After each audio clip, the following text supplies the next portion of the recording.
Bien, bonne soirée à toutes et à tous. Et donc, effectivement, bienvenue pour cette conférence sur Coruscant. Donc, une conférence de géographie et de sociologie urbaine, parce qu'il me semble que si la science-fiction a des mots à dire, la science ou les sciences dures ont des choses à dire aussi sur la science-fiction, et on laisse trop souvent de côté, à mon avis, les sciences sociales. Or, les sciences sociales peuvent s'emparer aussi d'un objet comme Coruscant, c'est-à-dire la capitale de la République, puis de l'Empire galactique, et puis à nouveau de la République après la chute de Palpatine. Donc, effectivement, on va essayer de voir en une heure un petit peu ce qu'on peut dire de Coruscant. Et le titre que j'avais donné, c'est Autoportrait d'un monde urbain en crise. Alors pourquoi ce titre? Parce que on entend tout le temps, ces temps-ci, des trucs prophétiques disant la ville se meurt, la ville est morte. Mais elle n'est pas encore complètement morte, elle palpite encore un petit peu. Et dans le cas de Coruscant, ce qui est intéressant, c'est de voir qu'effectivement, on a toute une série de choses qui nous permettent de comprendre en fait notre propre univers, l'univers des grandes métropoles ou des mégalopoles que nous connaissons aujourd'hui sur notre propre planète. Donc, pourquoi et comment travailler sur Coruscant et qu'est-ce que ça peut nous apporter? Pourquoi quelqu'un... Bon, moi je suis géographe, je travaille sur le monde urbain et ma spécialité c'est l'Amérique latine. Donc pourquoi et comment travailler sur Star Wars? D'abord tout simplement parce que je suis fan de Star Wars, j'aime beaucoup Star Wars, je suis membre du fan club officiel de Star Wars, j'ai ma cravate Star Wars, comme certains ont pu le remarquer peut-être, j'ai dans mon sac mon sabre laser de Dark Vador, pas le Master Replica, il est trop grand, mais j'ai l'autre, celui qui me sert de porte-bonheur. Donc ça c'est déjà un premier point qui est important.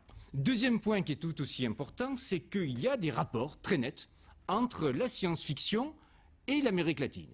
Et on va commencer, vous avez là un exemple, vous connaissez sans doute ce film, c'est Total Recall. Donc vous avez ici en premier plan le héros de Total Recall, donc le gouverneur de Californie, actuel bien sûr, et on voit cet univers glauque de la ville du futur. Vous savez, ils cherchent à quitter ça pour aller sur la planète Mars.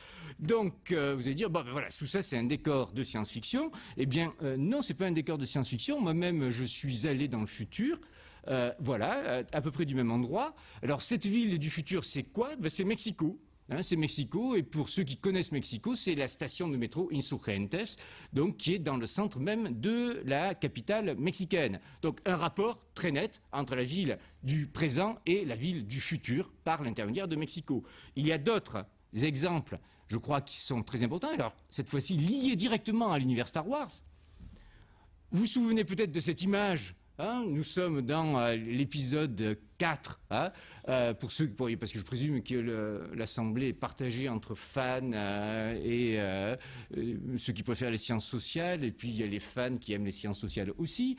Donc là, c'est une scène qui est tirée donc, de l'épisode 4. Vous avez ici le Faucon Millenium qui approche de Yavin 4 avec sa jungle, les temples qui sont les temples Massassi, pour ceux qui connaissent un petit peu, et vous avez là un des soldats rebelles. Eh bien, je suis allé moi aussi sur Yavin 4 et j'ai pris la photo à peu près du même endroit, puisque Yavin 4 en fait c'est Tikal, donc au Guatemala, donc là aussi un rapport très net entre le Mexique et l'Amérique centrale et Star Wars, et les fameux temples Massassi. On les voit ici, en fait ce sont bien évidemment des temples mayas. Donc il y a des liens qui sont très très nets. Et moi, ce qui m'intéresse, hormis ce fait qu'il y a des liens, alors ça peut être amusant et anecdotique, mais la lecture de la science-fiction, pour quelqu'un qui travaille sur la sociologie urbaine, c'est quand même très très intéressant, parce que la science-fiction nous permet de faire le point sur les grands problèmes sociaux et politiques de nos mondes contemporains. On l'a vu récemment avec, à l'automne 2005, ce qu'on appelait les émeutes ou la révolte des banlieues. C'était annoncé dans un film sans doute pas très très bon, je le reconnais honnêtement, mais qui est assez intéressant, qui est banlieue 13, je ne sais pas si vous l'avez vu, où on a exactement le prototype de ce qui va se passer, et où il y a même un ministre de l'Intérieur dans le film. Je dis bien dans le film, qui dit il y en a assez de donner des subventions à toutes ces racailles. Le terme a été utilisé aussi dans... C'est pas de la science-fiction, hein, après. Et donc c'est assez amusant de voir cette correspondance qui existe. Et c'est vrai que toutes les grandes problématiques du monde urbain, on les retrouve dans Star Wars. On les retrouve puisque c'est la place des communautés dans la cité, c'est la relation entre le territoire et l'identité, c'est l'intégration aussi des populations migrantes. Dans le cas de Coruscant, c'est les extraterrestres ou les extra-coruscanti qui débarquent sur la planète. Où est-ce qu'on les met? C'est la montée du racisme, bien évidemment. C'est l'exclusion économique, la perte du lien social qui caractérise les grandes mégapoles. Ce sont les violences urbaines, la fin du lien social dans nos sociétés. Donc tout ça, on peut le lire dans Star Wars. Pas nécessairement, et c'est un des problèmes, effectivement, dans les films. Dans les films, on voit très peu Coruscant, notamment dans la première trilogie, Coruscant est complètement absente. Elle apparaît à la capitale dans la deuxième trilogie, la trilogie contemporaine, c'est-à-dire les épisodes 1, 2 et 3. Mais c'est surtout, moi, ce qui m'a servi de matière, ce sont les livres, les bandes dessinées. Il y a des centaines de livres et de BD qui ont trait à l'univers Star Wars, donc vous imaginez la masse documentaire que ça représente. Les jeux vidéo. Les jeux vidéo. Alors pour les jeux vidéo, alors là ça me pose un petit peu problème parce que je suis pas très habile. Donc c'est pas évident quand on est Boba Fett de sauter d'un immeuble à l'autre pour passer à un niveau supérieur. Donc là je suis aidé par un expert qui est mon fils et qui lui me permet d'aller dans les niveaux qui m'intéressent en me disant tiens ça y est je suis dans les égouts de Coruscant, viens voir. Donc je viens voir et je me documente. Mais ça ce sont des choses effectivement qui nous échappent un petit peu, mais il y a aussi des jeux de rôle. Donc il y a toute une série, il y a tout un univers, ce qu'on appelle l'univers étendu, qui permet d'entrer dans Coruscant et de comprendre comment fonctionne la ville. Et c'est d'autant plus intéressant pour moi que j'ai décidé d'étudier Coruscant comme si c'était une vraie ville. C'est-à-dire que j'avais fait ma thèse il y a quelques années sur Mexico. Je dis, maintenant faisons une thèse, entre guillemets, sur Coruscant. La ville n'existe pas, mais les problèmes, eux, ils existent. Et finalement, ce qui va donner du sens à mon objet, ce sont les questions que je vais lui poser. Je veux dire, est-ce que Coruscant est effectivement une sorte de parabole de la cité mondiale que nous connaissons à l'heure actuelle? Alors, pour ça, aujourd'hui, nous allons traiter que d'une petite partie de ma recherche, parce que non, ce serait beaucoup trop long. On va se concentrer sur les grands problèmes de la capitale galactique. Puisque ces grands problèmes, ils nous touchent, on va voir, ils ne sont pas du tout inventés. L'avantage de la science-fiction, c'est que les auteurs n'ont pas de limite. Il y a par exemple un problème qu'on appelle l'urban sprawl, l'étalement urbain. L'étalement urbain, c'est un grand problème, surtout dans les villes nord-américaines. Eh bien, les auteurs de Coruscant, George Lucas en tête, disent, eh bien, poussons le bouchon le plus loin possible. L'urban sprawl est une menace entre guillemets, sur les sociétés contemporaines, eh bien, la planète Coruscant va être, elle, complètement urbanisée. Et à partir du moment où elle est complètement urbanisée, c'est plus une urbanisation horizontale. Il faut évidemment monter en hauteur. Je veux dire, on ne peut plus progresser, donc il faut monter toujours en hauteur. Et donc une urbanisation verticale et une urbanisation complète sur l'ensemble de la planète. Donc vous voyez, on pousse jusqu'au bout le paradigme. Même chose pour quand il s'agit de ghettoisation. Quand on a des créatures complètement différentes, quand vous voulez faire cohabiter un calamarien avec un humain à côté d'un beat, etc., vous avez du mal. Vous avez du mal parce que chacun vit à sa propre manière et chacun vit reclus dans son monde. Donc, le problème du ghetto est un problème qui devient un problème tout à fait naturel. Chaque espèce se retrouve dans son côté. C'est ce qu'on appelle une sorte d'apartheid, mais une apartheid généralisée dans la ville de Coruscant. Alors, cette ville de Coruscant, très rapidement, vous l'avez vu sans aucun doute, il y a un certain nombre de points qui sont importants. C'est une ville qui est une ville cosmopolite, hein, tout comme ce qu'on appelle les global cities, les cités globales, hein, dont on parle dans la littérature sociologique et économique, avec un modèle qui est une ville imaginaire, encore une fois, mais qui avait été imaginée dans les années 50 par Asimov, c'est la ville de Trántor. Trántor, c'est le modèle de Coruscant. On pourra y revenir si vous voulez. Dans le mythe de fondation, enfin dans les livres qui concernent fondation, il y a une ville qui va servir de modèle à Coruscant, c'est donc Trántor. Mais cette ville, c'est là où on rassemble tout le pouvoir. Effectivement, le pouvoir global, qu'on va retrouver, bien évidemment, avec... Ici, vous le voyez, donc c'est un extrait d'une novélisation, mais figurative, des films. Vous voyez le palais sénatorial, c'est marqué, c'est pas le palais sénatorial, ils ont fait une erreur, c'est le Sénat, hein, c'est le Sénat galactique. Qu'est-ce que c'est que le Sénat galactique? C'est l'ONU. Hein, c'est pas compliqué, on peut faire très facilement, je dirais, le parallèle. Donc Sénat galactique d'un côté, ONU de l'autre, avec les mêmes querelles, avec les gens qui se disputent entre eux, qui se battent, et comme vous le savez, tout ça, ça se termine très très mal. Donc lieu du pouvoir galactique.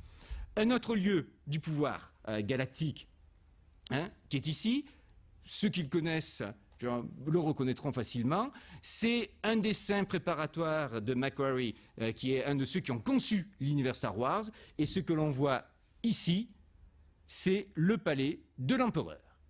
Donc, après la chute de la République, le palais de l'empereur, dans les descriptions qu'on a dans les romans, c'est en fait, en gros, de l'architecture soviétique.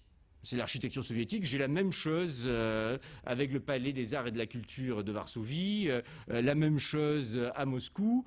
Donc, c'est quelque chose qui marque très profondément le paysage et qui est l'emblème, effectivement, du pouvoir global. Autre lieu important et même fondamental dans une autre bande dessinée de Star Wars, c'est évidemment le Temple Jedi. Le Temple Jedi, là où on réunit les meilleurs éléments de la planète, qui sont d'abord Padawan, comme vous le savez, ensuite qui peuvent devenir maîtres s'ils réussissent dans toutes leurs études, et qui est un lieu très très important parce que c'est une sorte de, pour les Américains évidemment, ça combine à la fois la CIA, puisque les Jedi sont là aussi pour regarder ce qui se passe sur la planète, mais c'est aussi un lieu d'études et de connaissances, donc c'est aussi le MIT, l'Institut technologique du Massachusetts, donc des super espions et des super héros au service de la République, et on le voit, tout ça, c'est tout à fait rassemblé sur cette planète qui est effectivement l'emblème même du pouvoir global. Alors, le problème de cette planète, c'est que comme elle est complètement urbanisée, il n'y a rien pour nourrir les habitants. Or, les habitants, j'ai trouvé dans un livre combien il y en avait, il y en a 1000 milliards. Ce n'est pas rien, c'est le moins qu'on puisse dire. Évidemment, le chiffre est un chiffre plus magique qu'autre chose. On parle d'un recensement, 1000 milliards d'habitants sur Coruscant. Alors je ne sais pas qui a organisé le recensement, comment il l'a fait et sur quelle base. Je suis sûr qu'il y a plein de gens qui ont été exclus du recensement parce que pour aller dans les profondeurs de la planète, c'est pas simple, mais en tout cas 1000 milliards, donc il faut les nourrir, et pour les nourrir, on importe de la nourriture et même de l'eau d'autres planètes. Donc il y a une division du travail entre la planète centrale et des planètes ateliers dans l'ensemble de la galaxie, planètes ateliers industrielles ou agricoles. Et là encore, dans les romans Star Wars, on a d'excellentes descriptions de ces planètes qui sont en fait uniquement un démarquage de ce qui se passe dans la réalité, et notamment sur la frontière entre le Mexique et les États-Unis, où il y a ce qu'on appelle le système des maquiladoras, c'est-à-dire des usines d'assemblage installées aux États-Unis qui utilisent la main-d'œuvre mexicaine qui est pas chère et dont les produits sont ensuite réexportés vers les États-Unis. Donc cette construction économique, ce n'est pas une invention, elle existe encore une fois dans la réalité, et grâce à ces liens permanents, évidemment, Coruscant est au centre de la toile, est au centre du réseau, et Coruscant domine l'ensemble de la galaxie.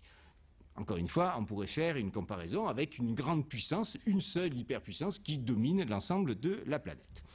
N'oublions pas que Star Wars est considéré aux États-Unis un petit peu comme une saga de gauche. De gauche américaine, évidemment, pas communiste, etc., n'exagérons rien. Mais c'est quand même considéré un petit peu de gauche. Donc, on voit une planète qui domine la galaxie. Mais cette planète pose toute une série de problèmes. Pourquoi? Parce que, et on va passer à l'image suivante, encore une fois, une bande dessinée tirée de Star Wars, et on voit la navette qui amène Anakin sur Coruscant, donc qui vient de la planète Naboo.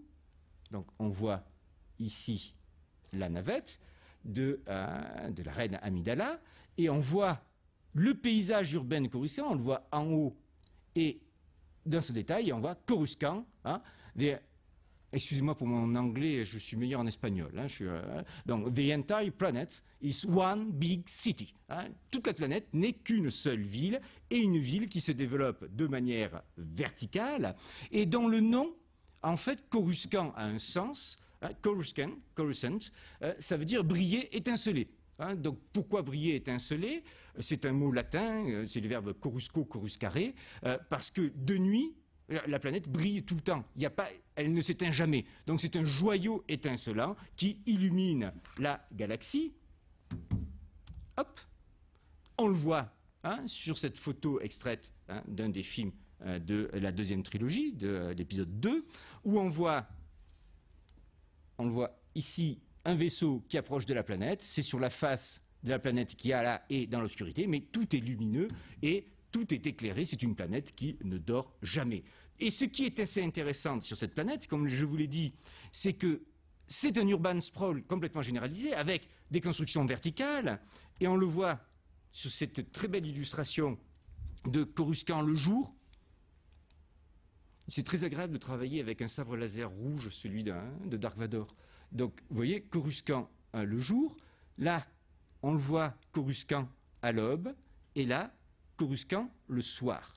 Et on voit ce paysage absolument hallucinant de tours qui va sur l'ensemble de la planète. Et c'est assez intéressant parce que quand Doug Chiang, qui devait concevoir la planète, les paysages de la planète, il s'est dit qu'est-ce qu'il faut que je fasse, et il y a eu une interview de lui, et George Lucas lui a dit bon écoute, pour Coruscant c'est pas compliqué, tu prends Manhattan et tu vas jusqu'au bout.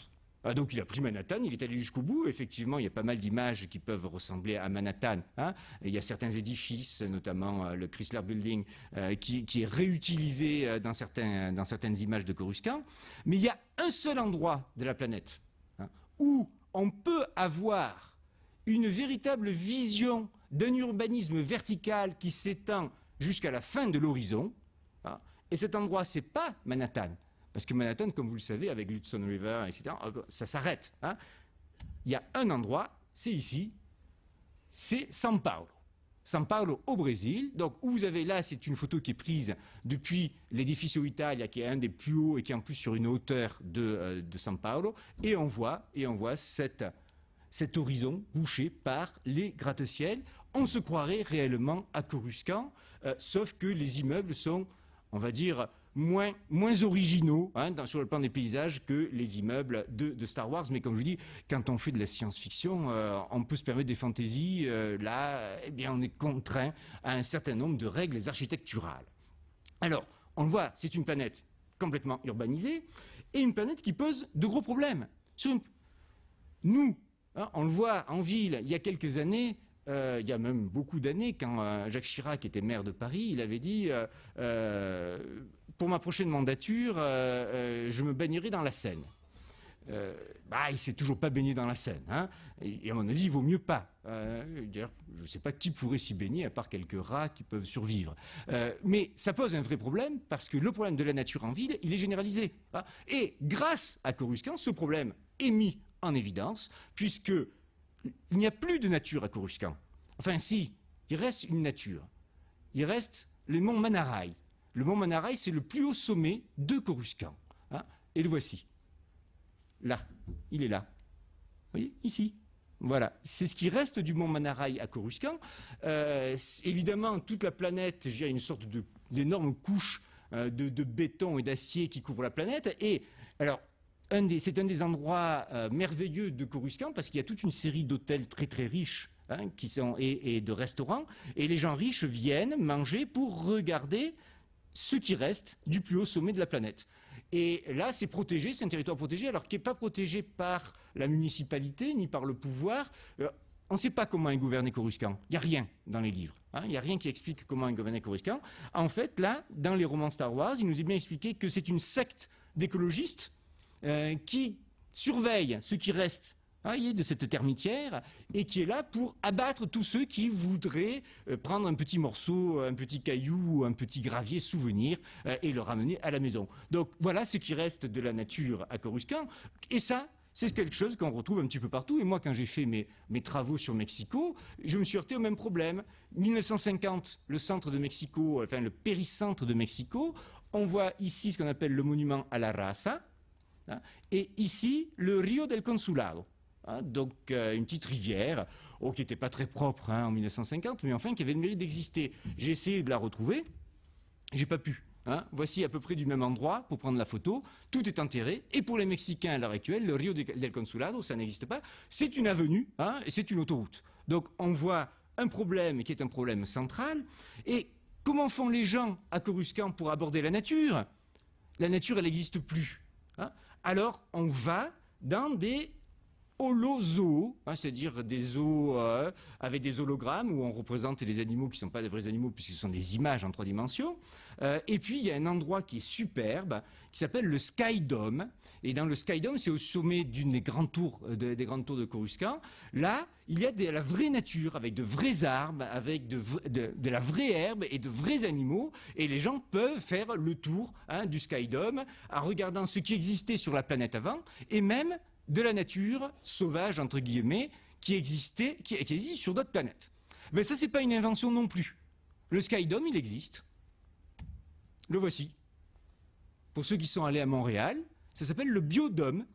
C'est le Biodôme de Montréal. C'est en fait l'ancien vélodrome des Jeux Olympiques qui a été reconverti en réserve écologique, où on a plusieurs écosystèmes dits naturels qui sont regroupés là-dedans. Et dans la publicité pour le Biodôme, il est bien dit, vous faites le tour de l'Amérique dans le Biodôme, puisque vous avez de la forêt tropicale, vous avez la forêt laurentienne, vous avez l'Arctique, vous avez tout. C'est même plus la peine de prendre l'avion. Avec le métro, vous faites le tour du continent.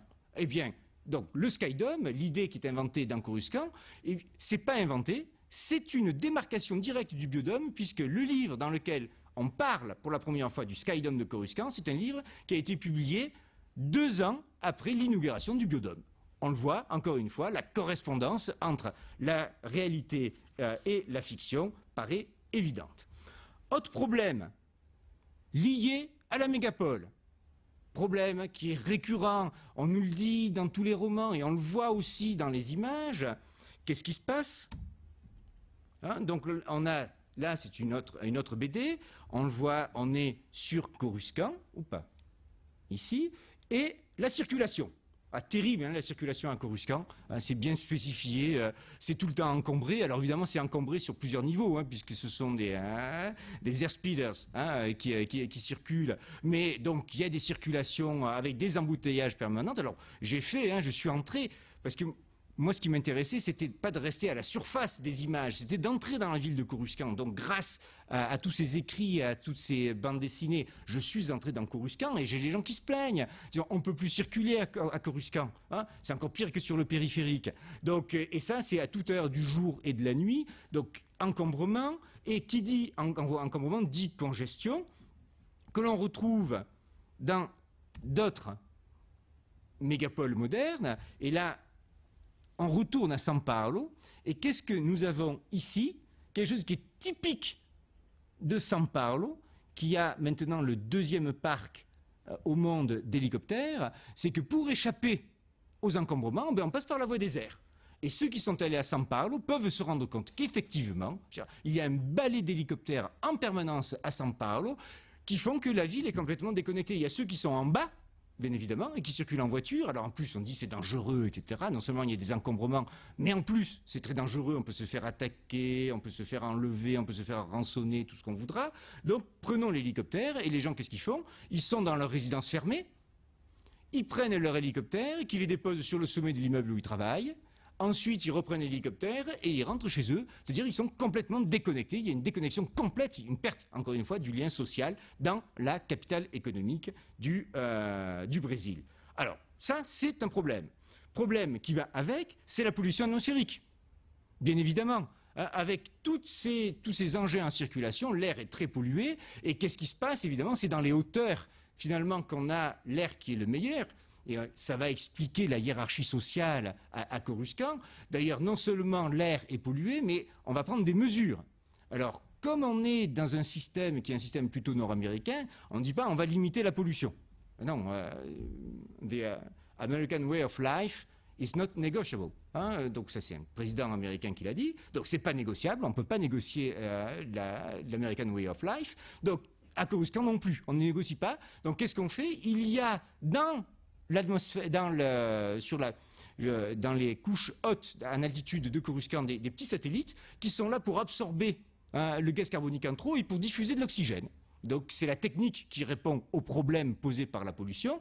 Et alors dans les hauteurs, dans les immeubles les plus élevés, on diffuse de l'oxygène en permanence, ce qui fait que les gens se sentent bien et ils ne ressentent pas du tout les effets de la pollution qui affectent uniquement les gens qui sont en bas, c'est-à-dire, c'est pas grave, les pauvres. Donc on voit encore une fois un problème qui est posé, pollution de l'air, mais pollution aussi par les déchets. 1000 milliards d'habitants, c'est pas rien.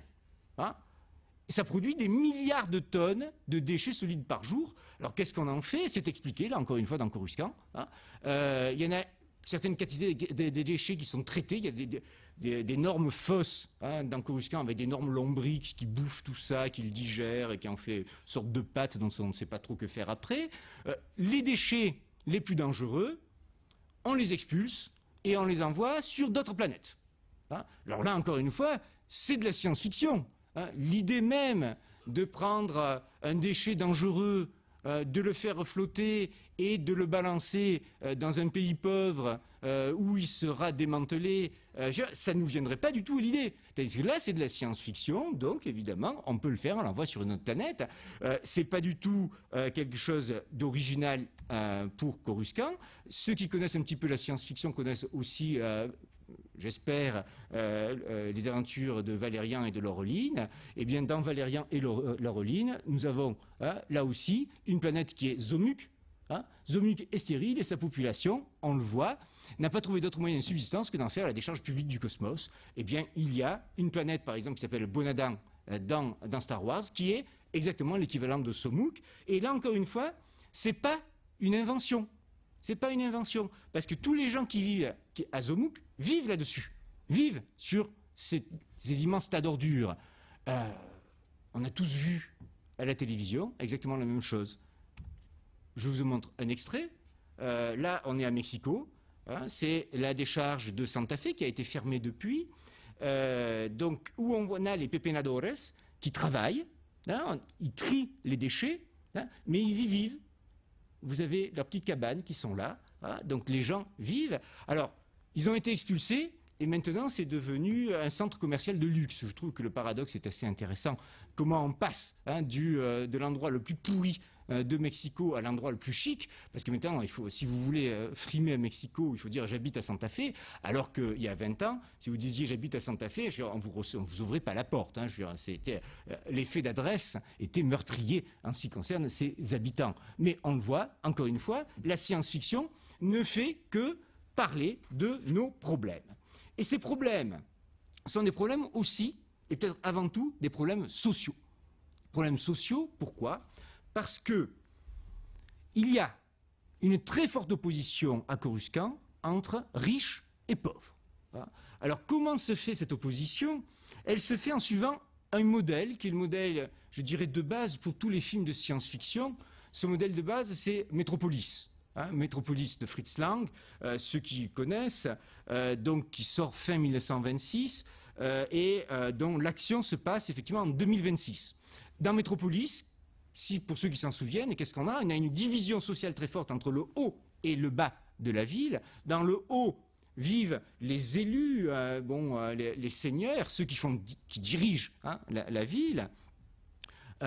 Ils sont regroupés dans le grand centre qui est ici, qui est la nouvelle tour de Babel. On y reviendra, c'est important hein, de se souvenir de ça. Donc la nouvelle tour de Babel, là où il y a le maître de la cité, Joe Federsen, hein, qui travaille. Et les gens qui sont là ont droit à tout un tas de choses qui sont très très bien, notamment les jardins éternels du plaisir, où là, ils peuvent se distraire, s'amuser, rencontrer de superbes jeunes filles qui sont à leur dévotion. Donc ce sont des lieux qui ne sont loin d'être désagréables. Hein. Mais qu'est-ce qui se passe de l'autre côté? C'est-à-dire en bas, eh bien en bas, c'est ce qu'on appelle l'abîme. Hein. C'est l'endroit où il y a les pauvres, où il y a les ouvriers. Donc la différenciation socio-spatiale est très nette. En haut, les riches et les dirigeants. En bas, les ouvriers qui vivent dans des cages à lapins. Bien évidemment, c'est de la science-fiction. Ça ne viendrait pas à l'idée de faire vivre les gens dans des endroits pareils, avec des toutes petites fenêtres, entassés les uns sur les autres, sans lumière, et avec très peu de moyens. Donc, encore une fois, de la science-fiction, et ça date de 1926. Metropolis a été inspiré à Fritz Lang par sa visite à New York et à Chicago. Il a été à la fois émerveillé et horrifié par ce qu'il a vu, et il a donné effectivement le résultat de Metropolis. Donc qu'est-ce qui se passe à Coruscant? Eh bien la même chose. Hein. En haut, nous avons les riches, et là c'est un jeu vidéo qui s'appelle Bounty Hunter, donc pour ceux qui connaissent un petit peu, et donc vous avez Boba Fett, donc le chasseur de primes qui erre dans les couloirs des gens riches, hein, c'est les étages riches. Moi, j'ai jamais réussi à atteindre ce niveau-là. Hein. Encore une fois, c'est mon petit qui m'a permis d'y aller. Donc, j'ai pu visiter grâce à lui les appartements, des appartements qui sont effectivement les appartements de la haute société au sens premier de la métaphore. Et ce qui est dit dans le jeu, quand on passe l'étape, c'est quelque chose de très intéressant, comme on le voit. Hein. Coruscant est au centre de toutes les décisions qui régulent le commerce dans la galaxie. C'est aussi le point de départ d'un vaste réseau de corruption. Des fortunes colossales sont dépensées pour s'assurer que rien ne viendra freiner la course au profit du crime organisé. Les politiciens reçoivent de grosses sommes pour fermer les yeux et s'offrent des appartements dans des gratte-ciel luxueux. Là, encore une fois, de la science-fiction. Il n'empêche que cette philosophie-là de la ville, c'est une philosophie, on pourrait y revenir le cas échéant, qui est très très ancrée dans les mentalités nord-américaines. Hein. La ville, c'est le mal finalement, hein, parce que il n'y a qu'un seul endroit où l'homme peut se développer, c'est en contact avec la nature, hein, le wilderness. Hein, donc pour reprendre encore une fois un terme qui est récurrent chez nos amis nord-américains, et la ville effectivement, c'est le lieu de la corruption. Hein, donc c'est pas bien, c'est mal. Évidemment, encore une fois, tout ça c'est pas une invention. On l'a vu, Metropolis avait été inventé avant par Fritz Lang, mais ceux qui connaissent un petit peu l'histoire urbaine savent que Léonard de Vinci avait inventé exactement la même chose. Hein. Il avait fait un projet de ville idéale, hein, très intéressant pour répondre aux problèmes posés par l'insalubrité, l'inconfort et par, je dirais, la pollution et les congestions dans les villes italiennes. Et il propose une ville à 2 étages, hein, avec au-dessus la partie noble et en dessous la partie pour le petit peuple. Hein, et c'est dans cette partie-là que passent les moyens de communication lourds, les charrettes, etc., etc. Je vous cite Léonard de Vinci lui-même. Et sache que si quelqu'un voulait parcourir la ville en utilisant uniquement les rues hautes, il pourrait le faire commodément. Hein. Et de même, celui qui voudrait circuler en ne prenant que les basses. Dans les rues hautes ne doivent passer ni chariots ni autres véhicules semblables. Ces rues ne servent qu'aux personnes de qualité. Dans les rues basses passeront les chariots et autres transports destinés à l'usage et aux commodités du peuple.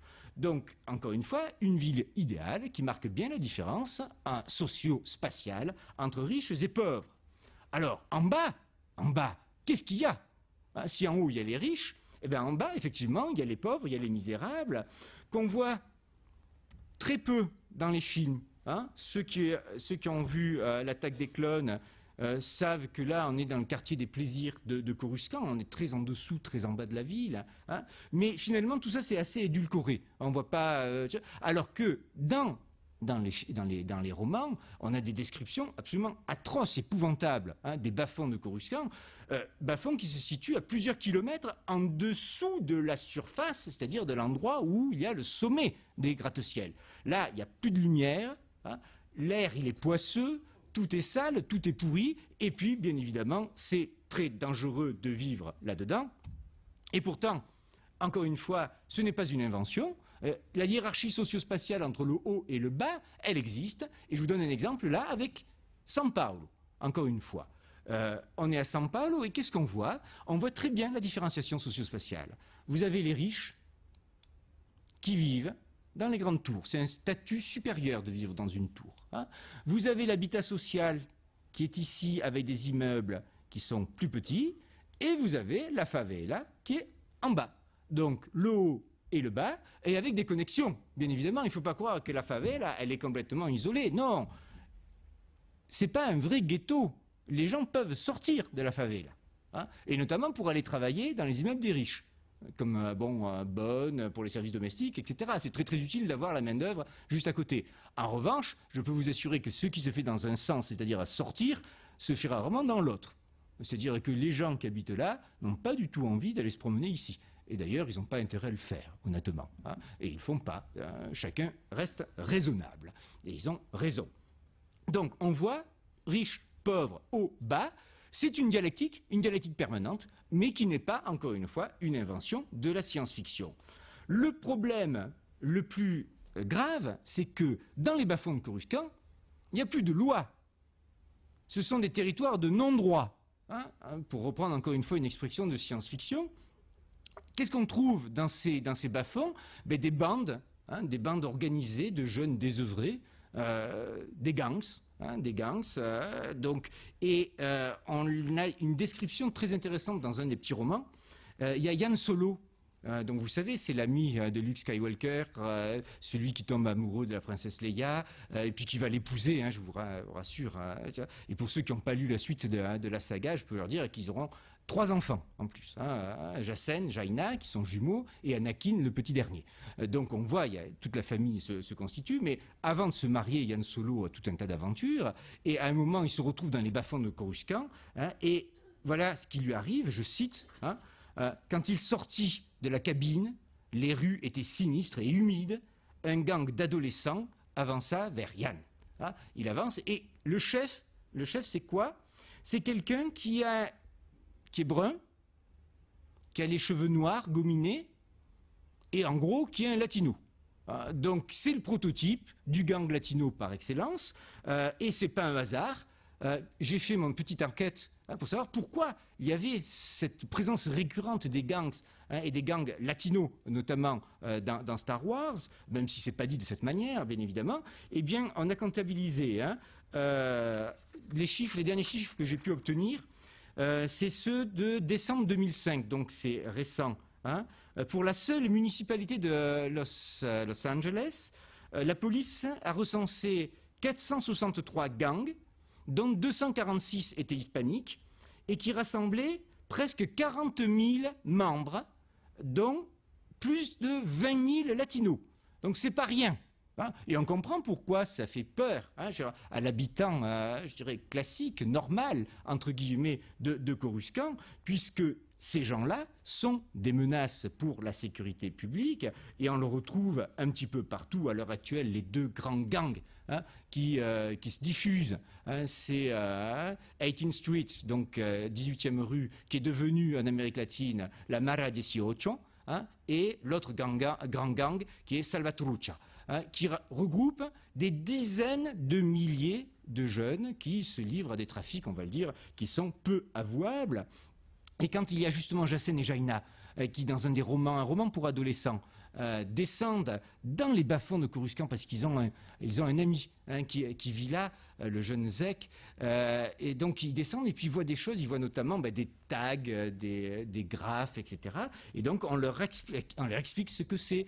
Ça c'est le signe des gangs, hein, et ça c'est quelque chose qui permet de reconnaître le territoire, parce que chaque gang à Coruscant défend son territoire, tout comme un petit peu partout. Là c'est pour vous montrer, vous le savez très bien, il suffit d'aller dans la rue. Mais là, c'est à Guatemala, on est au Guatemala, dans une petite ville qui s'appelle Quetzaltenango. Ah, donc, c'est un petit trou. Hein, et bien, même là, les gangs font la loi dans certains quartiers et ils marquent leur territoire.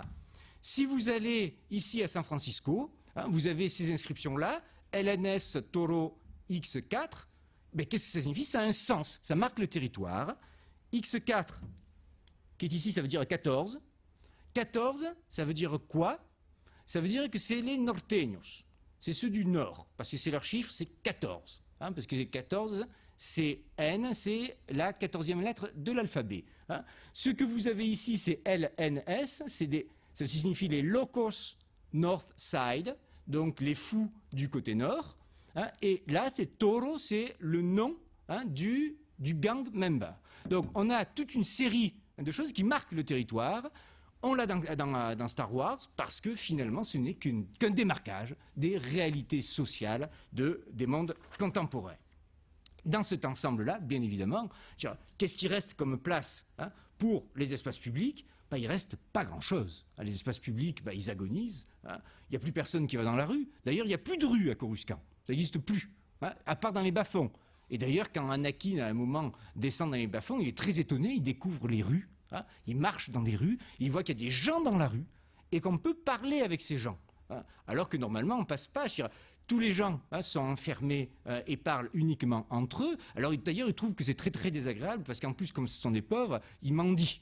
Donc il faut les repousser en permanence. Ce n'est pas quelque chose qui est très très sympathique, le bas-fond de Coruscant. Et tout ça, tout cet ensemble-là se constitue en opposition avec le haut. Donc là, je dirais que quand on va jusqu'au bout dans ce système, eh bien la ville n'existe plus. Il y a des gens qui habitent, mais il n'y a plus de ville, c'est-à-dire il n'y a plus de vie sociale. L'idée même de citadinité, le fait d'appartenir à une communauté, ça explose, et ça explose en 1000 fragments. Pourquoi? Parce que chacun vit de son côté, avec son monde, et ne va pas du tout discuter avec le voisin. C'est un des symboles de Star Wars, c'est un des périls qui est annoncé dans Star Wars, et qui est relativement facilité par le fait que, comme je l'avais dit dans mon introduction, dans Star Wars, à Coruscant, il y a des dizaines, des centaines d'espèces qui ne sont pas compatibles. Dans les immeubles de Coruscant, par exemple, il y a ce qu'on appelle les calamariens. Les calamariens, c'est l'amiral Akbar, pour ceux qui connaissent Star Wars. Donc c'est l'amiral de la flotte rebelle, donc il ressemble effectivement à un calamar. Il vit sur une planète qui s'appelle Mon Calamari, qui est une planète liquide. Il peut vivre à l'air libre, mais il a besoin de se plonger dans l'eau en permanence. Donc, eh bien, il y a dans les immeubles de Coruscant des étages réservés aux calamariens. C'est-à-dire où il y a plein d'eau.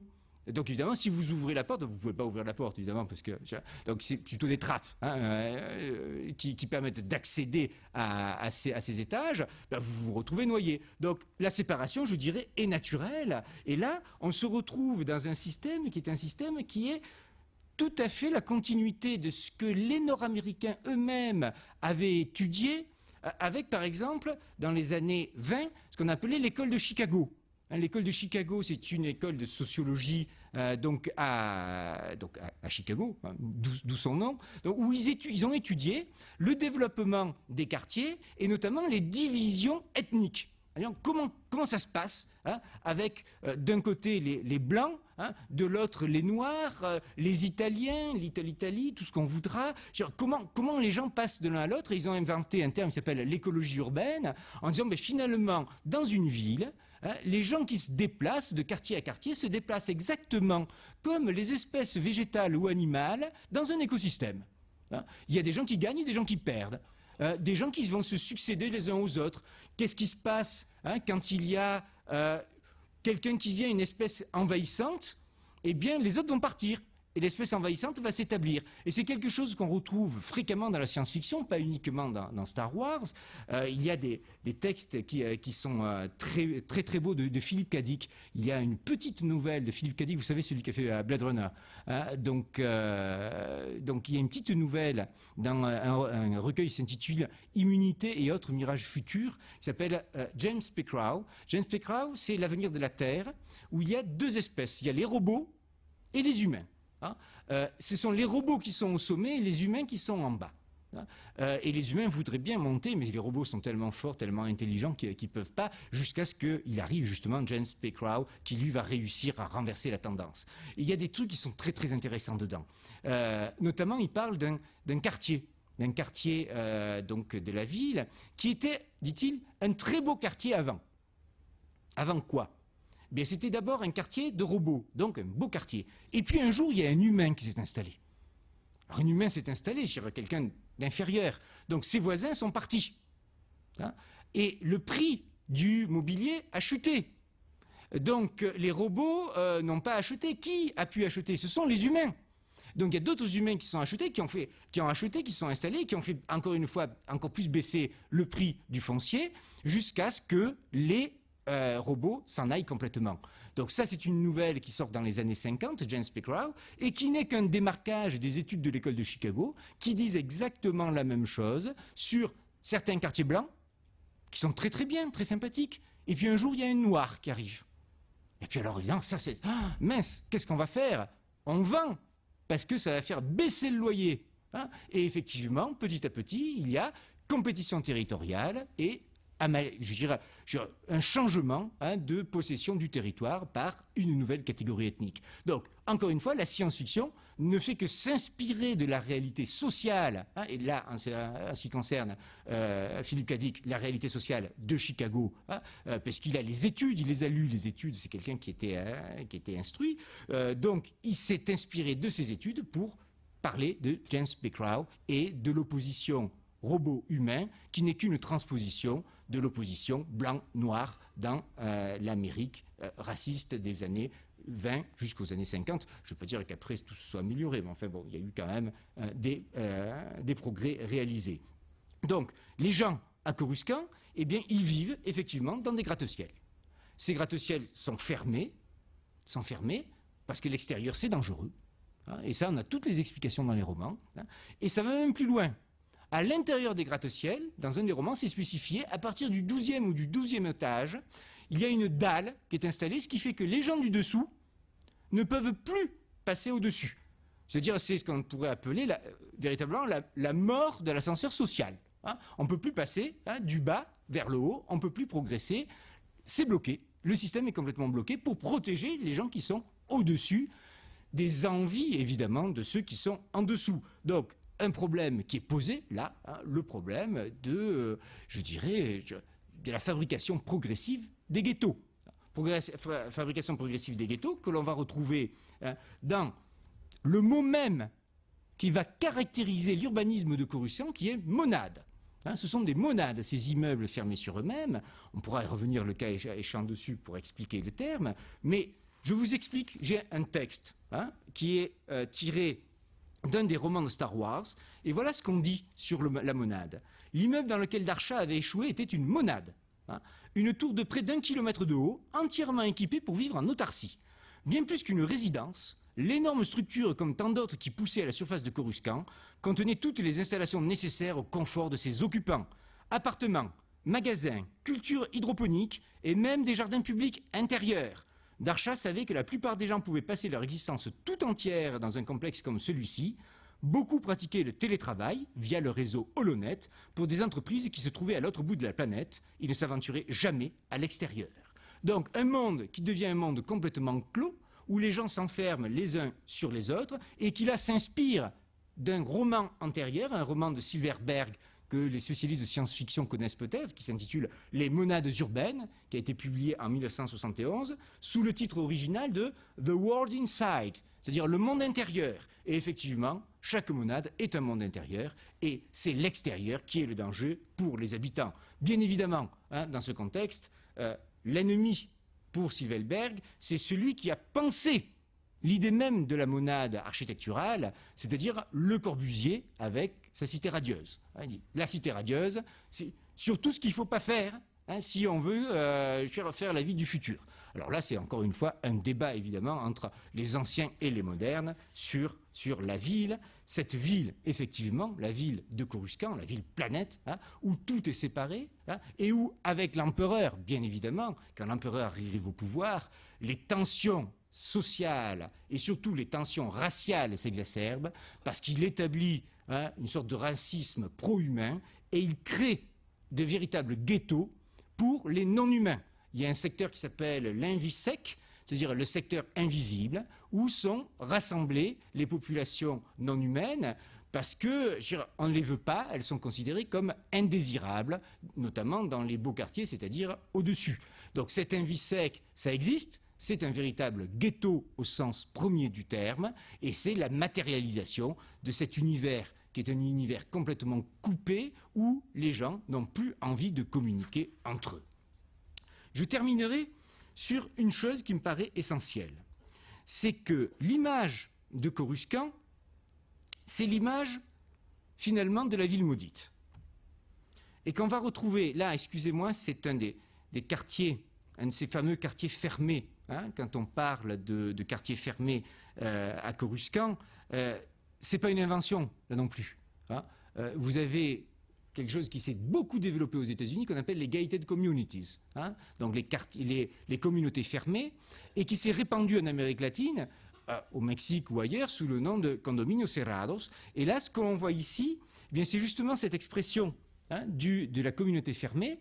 Vous avez un mur, on le voit ici, qui défend la communauté. À l'intérieur, vous avez les maisons des riches, vous avez des rues, vous avez des espaces publics qui ne sont pas réellement publics, puisqu'ils sont privés, ils sont réservés, hein, aux habitants. Si vous voulez entrer, vous avez une porte, hein, avec des gardes.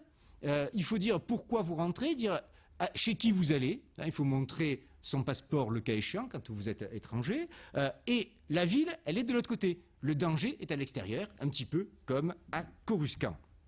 Donc, je disais, hein, Coruscant, ville maudite, puisqu'il y a un thème qui est récurrent, hein, dans Coruscant, c'est Babel, hein, et qu'on va retrouver aussi dans Métropolis.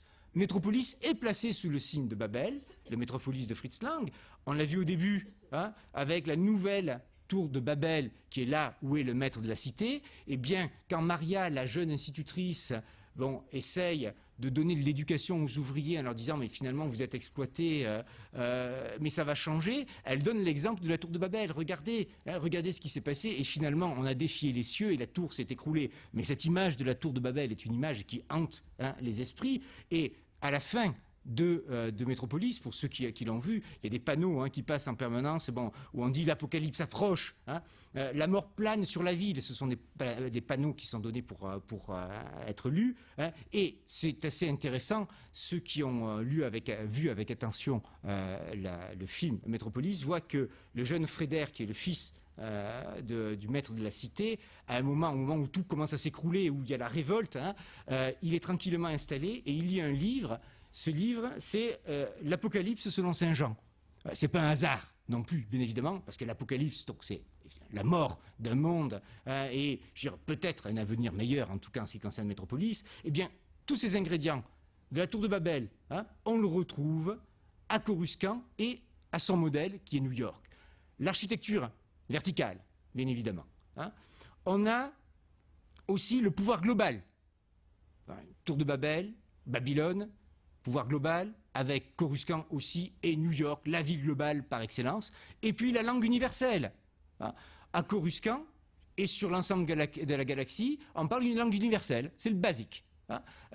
Eh bien, on a un petit peu l'équivalent aujourd'hui avec ce qu'on appelle le globish, hein, le global English, avec 1000-1500 mots, on réussit à s'en sortir un petit peu partout, même en Chine, enfin pas partout en Chine, mais enfin on peut quand même s'en sortir au moins dans les grandes villes. Donc une langue universelle, et la menace plane sur cette ville. Hein. Ces images, vous les connaissez, hein, c'est les tours jumelles du World Trade Center. Donc World Trade Center, le pouvoir global, hein, du commerce en plus. La verticalité, hein, l'anglais, hein, la menace pèse, et la menace, elle est là. Ce sont les attentats du World Trade Center. Eh bien, dans le roman Étoile après étoile, qui se passe un quart de siècle après la mort de l'empereur, pour vous situer un petit peu dans la saga Star Wars, Coruscant est attaqué. Est attaqué par les Yuuzhan Vong, qui sont des extraterrestres fanatiques religieux. Et oui, c'est comme ça. Et Coruscant est attaquée et elle est détruite. Alors c'est assez amusant parce que le roman sort en octobre 2001. Donc presque en concomitance avec les attentats du 11 septembre. Et donc je me pose la question, je me dis jusqu'à quel point c'est de l'anticipation ou est-ce que c'est du reportage. Et c'est assez amusant parce que intéressant, hein, sur le plan science sociale, de voir que dans le roman, il y a la princesse Leia qui est sur Coruscant et qui assiste au désastre. Hein, et elle décrit le désastre. Et elle décrit de cette manière. En regardant les images qui sont là, je crois que c'est assez intéressant de faire le parallèle. Les explosions se succédaient et d'immenses champignons de fumée noire s'élevèrent sur son passage. Des tours entières se transformèrent en colonnes de duracier liquide. Dans certains cas, des bâtiments plus solides encaissaient les premières salves sans broncher, puis succombaient au deuxième ou au troisième assaut. Coruscant finit par mourir, et je conclurai là-dessus, j'ai l'impression que de temps en temps, la réalité rattrape la science-fiction. Merci.